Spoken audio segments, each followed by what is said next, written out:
Vous connaissez tous Granny, l'un des jeux les plus populaires de Roblox, mais saviez-vous que cette grand-mère était en fait basée sur une tueuse en série? Et oui, ce jeu à l'apparence innocente est en fait beaucoup plus sombre que ça.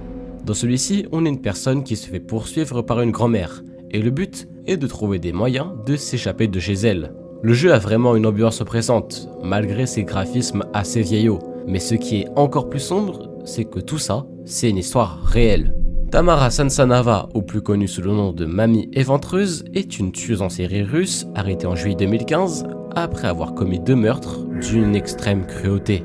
Et il y a des preuves de tout ça. Par exemple, là, nous pouvons la voir descendre les escaliers avec un sac.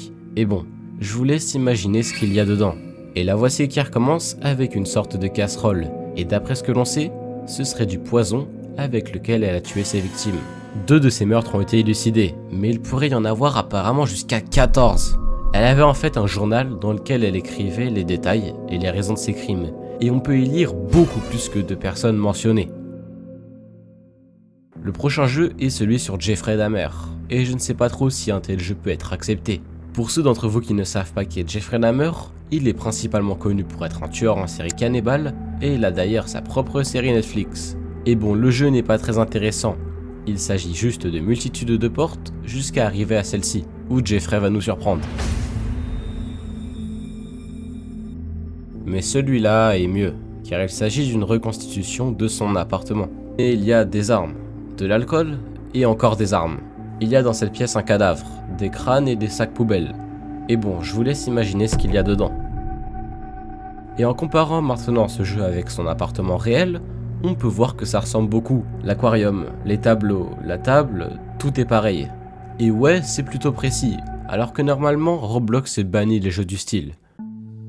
Le prochain est sur Jack l'Éventreur, un tueur en série du 19e siècle. Et il est très connu pour n'avoir jamais été identifié. Ni lui, ni ses motifs de crime, et ni certaines de ses victimes. Ouais, ça veut dire qu'il n'a jamais été attrapé. On lance le jeu et on se retrouve à Londres en pleine révolution britannique. Il y a une victime juste ici, une autre ici, ici, ici et ici. Ces 5 victimes sont celles identifiées dans la vraie vie. En tout cas, celles qu'on a trouvées, car selon certaines sources, il pourrait y en avoir beaucoup plus. Jack avait d'ailleurs remis une lettre à la police écrite à l'encre rouge dans laquelle il expliquait les prochains crimes qu'il préparait. Et au passage, il en profitait aussi pour les narguer.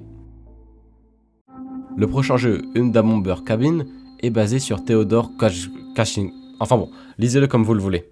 Cet homme est connu pour être l'un des criminels les plus influents d'Amérique. Il était à la base un simple prof de maths, mais s'est mis du jour au lendemain à déménager dans une petite cabane dans le Montana, avant de commencer une campagne de bombardement contre des universités.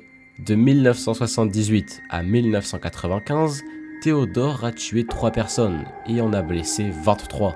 Finalement, c'est son propre frère qui l'a identifié et l'a dénoncé au FBI. Le jeu, lui, est une réplique du lieu dans lequel il habitait. Ça, c'est sa cabane. Et ça, c'est où il vivait. Comme vous le voyez, c'est assez rustique comme maison. Et en même temps, il avait dit plusieurs fois détester la technologie. Et à l'intérieur, on peut voir comment il préparait ses bombes. Assez flippant, non? Le jeu suivant concerne le tueur du Zodiac. Et il y a même plusieurs jeux basés sur lui, avec ce symbole qui lui a été attribué. On lance et nous voilà sur une île. On fait un parcours et on arrive ici. Puis on entre dans le portail qui nous mène à cet endroit. On dirait une grotte. Il y a des personnes incrustées dans la roche et on finit par arriver ici. Une personne est morte et on continue d'avancer jusqu'à arriver là.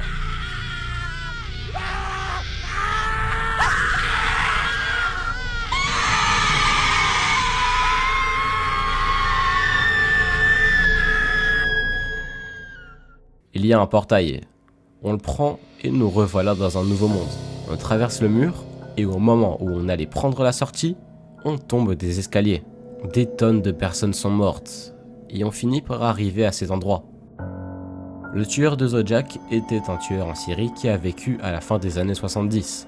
Il est responsable de la mort de 37 personnes et a envoyé aux journalistes des lettres en message codé avec à l'intérieur ce symbole, ce qui explique alors pourquoi il lui est attribué. Et même si personne n'a jamais réussi à le retrouver, il y a de fortes chances qu'il soit encore en vie aujourd'hui. Si vous aviez eu peur du dernier jeu, celui-ci est encore pire car il parle de John Wayne Gacy, la personne qui a inspiré Pennywise, le clown tueur. Et dans ce jeu appelé Serial Killer, on peut voir un tas de tueurs en série, mais plus particulièrement John. Il y a l'hôpital, dans lequel il tuait ses victimes. Car oui, s'il se déguise en clown, c'était pour divertir les enfants dans les hôpitaux, à la base. Et regardez, il y a même le tueur du Zodiac. John a eu plus de 30 victimes, et il a même eu 2 enfants, et dites-vous que tout ça c'était il y a seulement 40 ans. Mais il a tout de même fini par avouer ses crimes à un de ses amis, et a fini exécuté. Le jeu suivant est The Johnstone Experience, et bon, il s'est fait ban. Oui, c'est pas une blague, il vient de se faire ban à l'instant. Bon, c'est un petit imprévu, mais pas grave. Passons plutôt au prochain jeu, The Texas Chainsaw Massacre, qui a pas mal de visites quand même, et qui est inspiré de Massacre à la tronçonneuse. Mais saviez-vous que ce film était en fait tiré d'une histoire vraie, ou plutôt de quelqu'un de réel? Le méchant principal, connu sous le nom de Leatherface, est inspiré d'Ed Gein, un tueur en série. Et bon, allons tester ça pour voir à quoi ça ressemble. On spawn, et on se fait direct surprendre par Leatherface.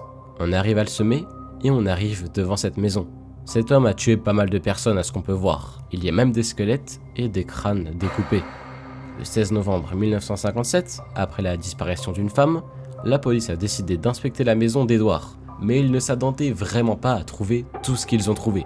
Non seulement la femme, mais un tas d'autres objets vraiment horribles, comme une chaise recouverte de peau humaine. Son objectif était en fait de reconstruire un costume en peau humaine pour refaire sa mère décédée. Mais Edward a fabriqué lampes, fauteuils, poubelles, etc. en peau humaine. Et oui, c'est assez horrible pour le coup. Le prochain jeu est The Cecil Hotel, et parle d'un hôtel. Voici d'ailleurs une véritable image de celui-ci. Il a ouvert en 1924, et il est toujours ouvert à l'heure actuelle. Mais il est surtout connu pour avoir une liste de décès étrangement élevée. Et il y a même une page Wikipédia qui répertorie toutes les victimes de cet hôtel. Et le jeu s'est encore fait ban, donc je vais vous mettre un gameplay US à la place. On spawn et on entre à l'intérieur de l'hôtel. Et qu'est-ce que c'est que ça? Les lieux sont vraiment hantés. Ok, un screamer. Plutôt nul pour le coup. Et voilà, c'est à peu près tout à propos de ce jeu. L'hôtel a été habité par un tueur connu sous le nom de Richard Ramirez, qui a eu plus de 15 victimes. Et il est apparemment coupable de la quasi-totalité des meurtres de cet hôtel. Et beaucoup de gens croient maintenant qu'il est tenté, car Richard a été exécuté à mort, ce qui explique d'ailleurs ce jeu. Les prochains sont basés sur le film Jeepers Creepers, qui est assez vieux. Et si je dis les prochains, c'est parce qu'il existe une multitude de jeux tirés de ce film. Dans celui-ci, on apparaît au milieu d'une route, sans plus de contexte. Il y a une sorte de feu de camp, une voiture, et les routes ne mènent qu'à des cul-de-sac. Et à force d'explorer, on arrive devant un bâtiment, mais en sortant, on se fait tuer par quelqu'un. Ce quelqu'un est Jeepers Creepers, un personnage de film qui est inspiré d'un incident survenu dans le Michigan en 1990. Un couple marié était en voyage sur la route, quand d'un coup, ils ont vu un homme se débarrasser de ce qui semblait être un corps enveloppé dans un drap à côté d'une ancienne école. Et lorsqu'ils ont essayé d'en savoir plus, ils ont réalisé que l'homme les avait remarqués, et qu'il avait commencé à les suivre avec son véhicule. Après bon, tout ça reste flou, car à la fin, juste la femme est morte. Donc on ne sait pas si l'homme a inventé toute cette histoire, ou si cela s'est bel et bien passé. Les jeux dont nous allons parler vont être bien plus étranges que d'habitude, parce qu'ils impliquent des sorcières. Si vous tapez 1692 sur Roblox, vous allez tomber sur des jeux qui parlent des sorcières de Salem, car en 1692, les gens y croyaient énormément. Beaucoup ont été accusés à tort, et il y a même eu un grand procès pour juger toutes les personnes soupçonnées. Et vous me connaissez, j'ai trouvé un jeu qui retranscrit parfaitement ça. On spawn devant une personne endormie, puis il y a au loin des personnes qui se font soupçonner d'être des sorcières. On les voit ensuite en prison, puis morts, pendus, pour aller finalement au paradis. Enfin bref, même si maintenant ça nous semble ridicule, j'aimerais pas être à la place de la personne qui se fait accuser à tort perso. Bon, pour le dernier jeu, je me suis dit qu'on pourrait faire quelque chose de spécial. Alors là, on va parler du tout premier tueur en série des États-Unis, qui a d'ailleurs construit son propre hôtel.